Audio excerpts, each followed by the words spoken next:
So Toronto's housing market just saw the lowest number of home sales for the month of May in about 20 years. Well, almost the lowest. That's what I'm going to chat about today. My name is John Pasalis, president at Realosophy Realty. You can catch all my latest writings on Toronto's housing market at movesmartly.com. If you like this video, please hit the thumbs up and subscribe to stay up to date on all my latest videos. So 3 months ago in my March 2022 report, I started talking about some of the early signs that we were seeing of the housing market in the Toronto area slowing down. At the time, there wasn't really any concrete data in the monthly statistics that hadn't started showing up yet, but I started talking about some of the trends we're at least seeing on the ground in terms of slowing number of showings, slowing number of offers. Now, since then, 3 months have passed.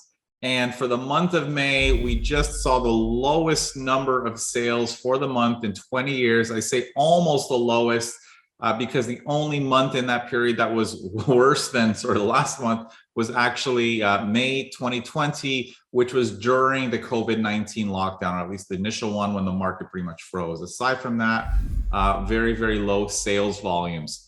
And what is happening? What's causing this? Well, the big driver, of course, is interest rates. Rates are going up pretty rapidly.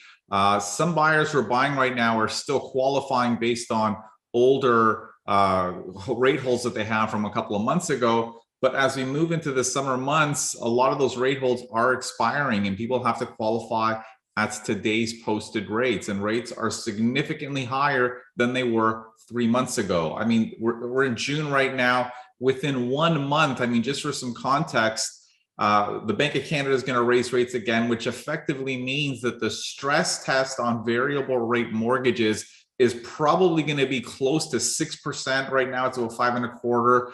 The stress test, if you get a 5-year fixed mortgage, is probably going to be well above 7% because 5-year rates are moving above 5%. So stress test is going to go up, 5-year rates are going up, variable rates are going up. All of this, of course, is impacting buyer affordability.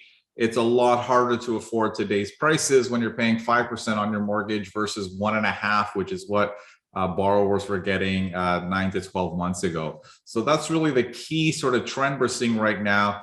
It's this rapid decline in demand. So I'm going to kind of walk through some of the additional statistics.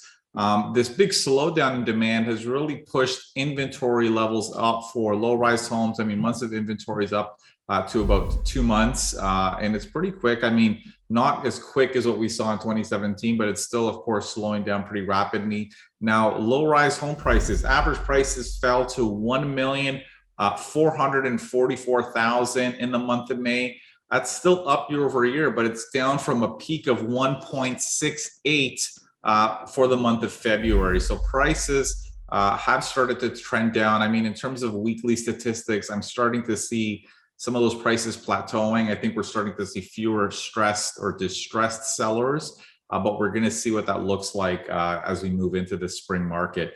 When we look at the condo market, again, sales, of course, are obviously still down quite a bit, but this condo market, interestingly enough, is actually slowing down quite a bit more quickly than the low-rise market.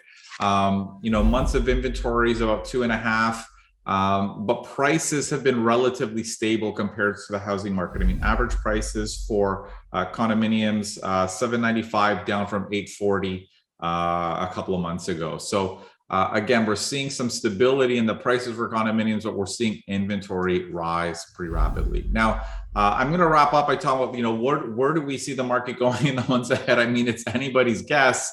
But I think the important thing to think about, and what's really interesting about the dynamics we're seeing at play right now, is when you look at sort of how policy rates, like the Bank of Canada rates, impact the economy. I mean, they typically say that they don't feel the full effects of raising rates for about 18 to 24 months. And here we are just a couple of months in with a couple of rate hikes behind us, or a few rate hikes behind us. And we're already seeing the dramatic effects of these higher interest rates. So, where the market goes from here, of course, is going to be a function of obviously inflation and how high rates go and how long they stay that elevated. But it's certainly going to be a lot harder in this fall market for buyers to be jumping in if they're qualifying, again, at 7% stress test rate for 5-year mortgages, or even 6% if you're going variable. And of course, that assumes that our banking regulators and the federal government don't make changes to the stress test. We'll see what they do. But at those levels, it's going to be a lot harder. And we're probably going to see a lot less demand as we move into the spring market. I hope you find that helpful. If you have any questions, please post them in the comments below or shoot me an email at askjohn@movesmartly.com.